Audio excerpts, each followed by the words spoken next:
Hey guys, we're back again this week.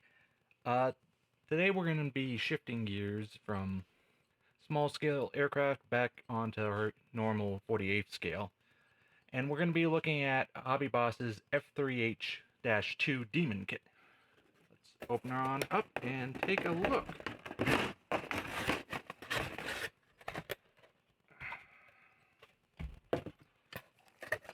Instructions and decals aside for now. So, starting off with our first sprue, we have the two fuselage halves, again, and for scale, as well as number of parts for our cockpit, our burner cans, and a couple other odd and end parts. Starting with the surface detail on the fuselage, it's all very fine, nicely scaled. No real issues there.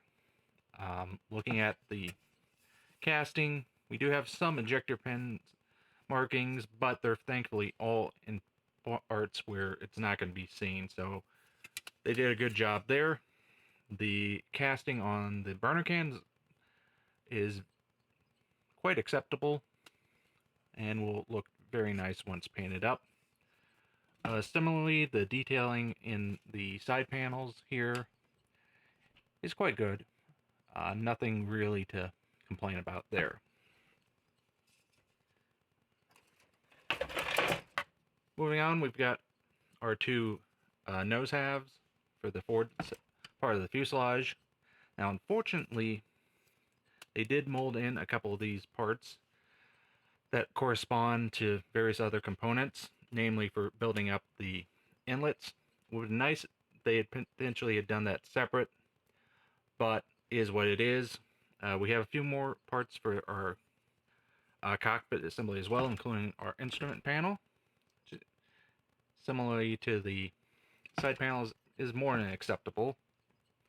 A couple other odds and end parts, as well as parts for our ejection seat, and a plug for the cockpit. Next up, we've got our control surfaces for the wings, as well as air brakes, and more parts for detailing out the aircraft, as well as our tailhook and tailhook bay. And actually, if we look, and hopefully this will show up pretty well on camera, detailing in the tailhook bay is more than acceptable. We also have parts for our wing folds. That's one nice inclusion. I'm keeping them wrapped up only just to help protect them. Detailing on them is much the same. One error I will say is, I would say is a critique, and just a critique. We'll see this more so once we get to the instruction panel, is the numerous parts for the ejection seat, which are spread on this sprue and the previous sprue. I think they a little over-engineered it. Continuing on, we have the parts for the guns, both left and right, and another odd and end part on this sprue.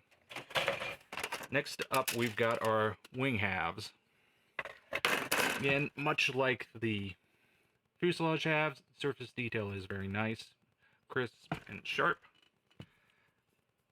Flipping it over, we do see that they've pre-marked where the cuts need to be made to do the wing folds. Now, this is a nice inclusion. It does help simplify the process. Obviously, they could have molded it as separate parts, or alternatively do it as this set being for the non-folded and then having separate parts for that. But I do think going this route, having it molded in, is the best compromise. Now, we do not get any sort of detailing here on the wing for the main landing gear bay. They have separate parts for that. It's on the last sprue. As you can see here for the cutouts, do get some alignment parts for them, but otherwise all the detail is on separate parts. Moving on, we've got our armament and drop tanks. It consists of 2 sparrows and 2 sidewinders. I would say check your references if you want to go with different armament. Offhand, I should have looked this up beforehand. If it did accept the earlier Falcon missiles or any other type of missiles and or air-to-ground ordnance. Continuing on, we've got all of our pylons and some of the last detail parts, as well as our main and nose gear. As I mentioned before, we have our main gears as these separate components, as well as our nose gear and a few other odds and end parts. Overall, happy with that. Now, if we go over to this little side panel, we've got our photo etch that comes with the kit, including ear brakes, wing strikes, and a few other odds and end detail parts, including our burner cans. So this is a nice inclusion. You know, it's one of those things they don't have to include, but when they do, it's always nice. We've got one small sprue of our detail clear parts for lights and heads-up display.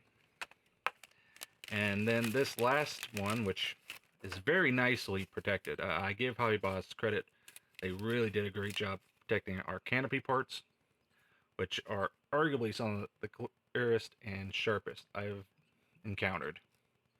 Very happy there. And give me a second. I will get out the front windscreen. Will come out. There we go. Again, very nicely done, and I do think it's smart packing them in this manner so that they stay protected. So that's another plus to Hobby Boss on that. Now, if you'll give me a second, I'll get the parts back in, and we'll move on to decals and instructions. Alright, the kit comes with 2 sheets of decals for a total of 4 aircraft.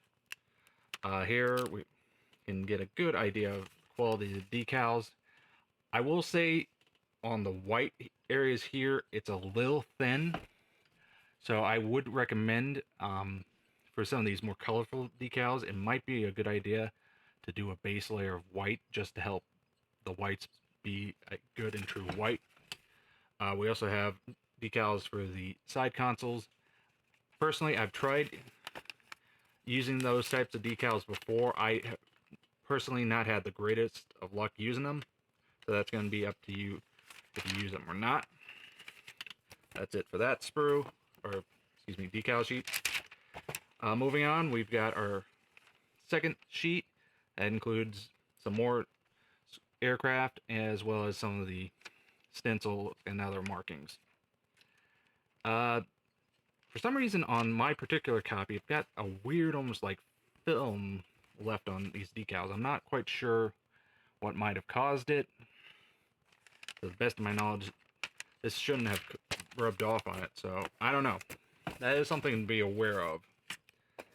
It's one of those weird things I have personally never encountered before, at least to this degree.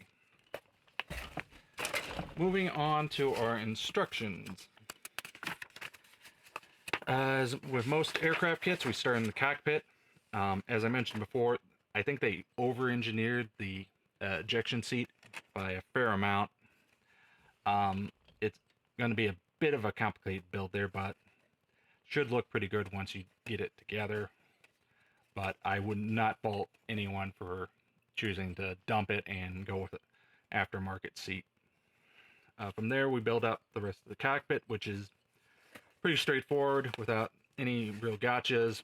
We're building up the nose gear bay. I would say leave the landing gear off till final assembly. This all gets stuck to get on top of one another and button up into the forward section for building out that and adding the plug for support.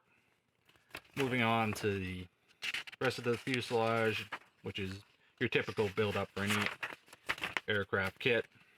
Adding on our tail, canopies, choosing whether or not to use the air brakes, and use the splice details, getting the wings together, which are, as I said, straightforward, safe, so if you choose to split them, that's going to be one of those judgment calls you'll have to make on your own.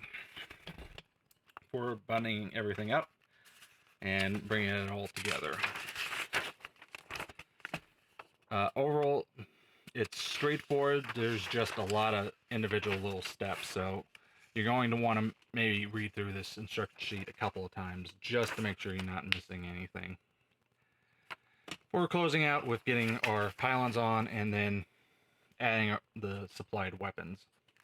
Again, if you want to deviate from this particular loadout option, I would say check your references and go from there. Now, another nice thing I like that they included is this full color paint callout sheet and decal guide. I like when they're this large a size so that you can easily see what you're doing, where stuff needs to go, and easily come back to it. As I mentioned before, given options for 4 different aircraft, unfortunately, these 3 you don't get the above and below view, so I would reference to this and adapt it for the individual ones. Beyond that, it's pretty standard kit. I will say, despite some of the over-engineering, I do think it will be a fun build. And end of the day, you don't see many aircraft kits from this era. Namely that time frame between end of the Korean War and start of Vietnam. At very least not as far as Navy goes. All these aircraft seem to have gotten completely overshadowed by the F4 Phantom. So it's an interesting time period, and I would recommend maybe picking up a kit or two if you're interested in naval aircraft, just to fill in that sort of gap in your build collection. So that was a look at Hobby Boss's F3H-2 in 1/48 scale. A good kit with a little bit of over-engineering, but the lack of other options and just the interestingness of the subject matter more than make it up for it. So, until next time.